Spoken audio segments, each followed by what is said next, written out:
Nanone tubahaye ikaze kuri Twige School. Uyu munsi turiga uburyo watunganya website yawe. Ubushize twari twakoze website yacu, web page yacu iri kugaragaza amagambo abiri, irya mbere ni header part, irya kabiri ni body part nk'uko mubibona, ariko twari twamaze kubona ko akurikiranye. Ubu ngubu tugiye kureba ni buryo ki ushobora kuyatunganya buri rimwe ukarishyira aho ushaka ko rijya. Turaza dukore kuri right click kuri iyi web page yacu, tuze kuri open with, duhitemo editor. Iyo waba uri gukoresha yose, twe turi gukoresha Visual Studio Code, niyo turahitamo bifunguke. Nibimara gufunguka turabona ya makode yacu twari twanditsemo. Hari abantu muri iyi minsi nashizeho iriya pati ya mbere barambwira ngo nshyireho iya kabiri mu cyongereza, ariko sinzi niba namwe ariko mubyumva. Gusa igice gikurikiyeho, igice cya gatatu, tuzakizana mu cyongereza. Muratwihanganira rero abantu bakoresha ikinyarwanda. Nibiba byiza nitubishobora tuzajya dukora indimi ebyiri. Ubu ngubu muri hangana dukoresha ikinyarwanda ku basabye icyongereza, ubutaha tuzakomeza mu cyongereza. Twari tugeze ahangaha, aya magambo nk'uko mubibona, title iri kugaragara muri titre, header part na body part biri kugaragara bikurikiranye. Ese ni gute ushobora kubitandukanya? Hari uburyo bwinshi, ariko ku rwego tugezeho turabona uburyo butari bwinshi. Turabona uburyo bumwe bwo gukora indi tag yitwa BR cyangwa se break line, andika ba na ra. Iyi tag ni muri za zindi nababwiye zitagira open tag na closing tag, zitagira iyifungura n'iyifunga. Iyo uyifunguye si ngombwa ngo uyifunge. Iyi tag ivuga ko dutangiye umurongo wa kabiri. Turaza dusevinge, turangiza gusevinga tuminimize, tuzamure ya web page yacu, refreshing. Nk'uko mubibona, header part yaje hejuru, body part ikurikiraho. Iyo ushaka gusigamo umwanya munini ubikora ute? Iyo ushaka gusigamo umwanya munini ushyiramo break lines nyinshi. Nk'uko nababwiye turacyari ku rwego rw'itangiriro, hari byinshi dukoresha, ariko turaba dukoresheje ibi ngibi muri iki gihe. Nk'uko mubibona hajemo umwanya mwinshi. Wakwibaza utese ni gute nasiga espace nk'ubu nkaba nshaka ko iyi body part itangirira hano? Nabyo ntabwo ari ibintu bigoye. Iyi body part turaza dushyiremo tag. Nanone murambabarira, ntabwo ari tag, ahubwo ni code ya HTML idasanzwe, itari tag. Habaho code za tag na code zidasanzwe. Izi code zidasanzwe tuzajya tubona imwe kuri imwe bitewe n'ibyo tuzajya dukenera. Iyi yitwa and new backspace. Iyi code gutya bimeze, reka turebe niba ari byo. Yego nibyo. Iyi code yitwa new backspace, itanga espace hagati, espace ni nka tab kuri keyboard ya computer. Iyo ushyizemo byinshi bikurikiranye biguha espace yisumbuyeho. Ngira ngo byagaragaye, twabibonye. Igikurikiyeho tugiye kureba ni buryo ki dushobora gushyira ifoto kuri web page yacu. Ni buryo ki dushobora gushyira ifoto kuri web page yacu.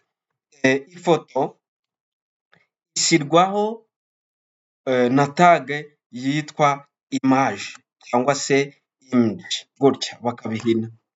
Iyi tag niyo ishyira ifoto kuri web page yacu, igakurikirwa n'akandi kantu kitwa source.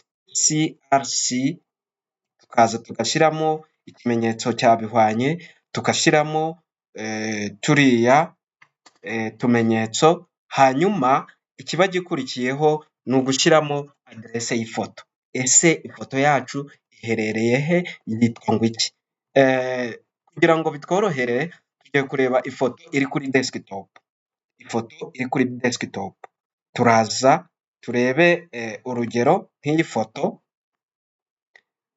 tuyite ifoto, niko yitwa. Noneho nituyite ifoto turakirika right click turebe ese iyi foto yacu ni bwoko ki. Turaza turebe extension y'ifoto. Ifoto yacu ni JPG. Impamvu tubirebye turabikenera mu izina ry'ifoto cyangwa se muri aderese y'ifoto. Turaza twandike iyi foto mo hano, niturangiza kubyandika dushyireho akadomo JPG, ya extension twagiye kureba dukiritse right click. Turangiza dusevinge turebe niba koko ifoto yacu yagaragaye. Uko mubibona yagaragaye, uko ingana murabona ni kinini cyane, ni kinini cyane. Mu kukigabanya turaza turebe turakigabanya dute, turakigabanya dukoresheje akandi kantu kitwa width na height. Height ni uburebure, width ni ubugari. Ubwo turabanza tugabanya ubugari, width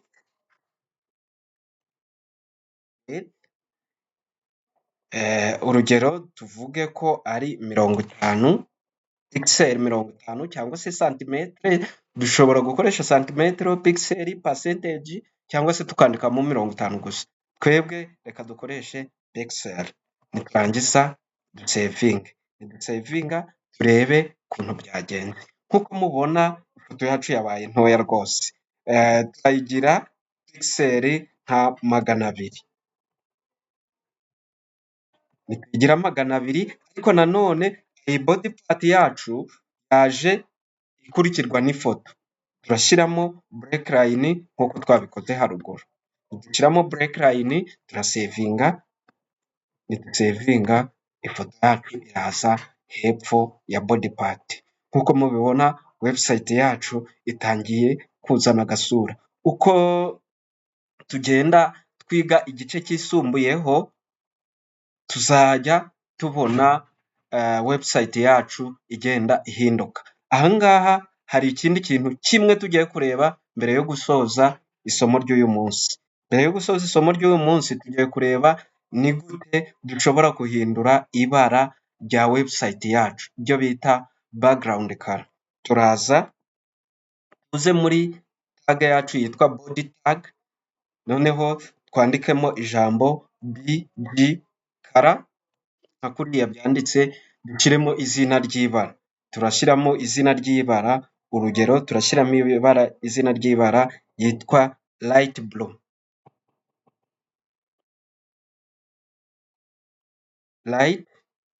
Light blue.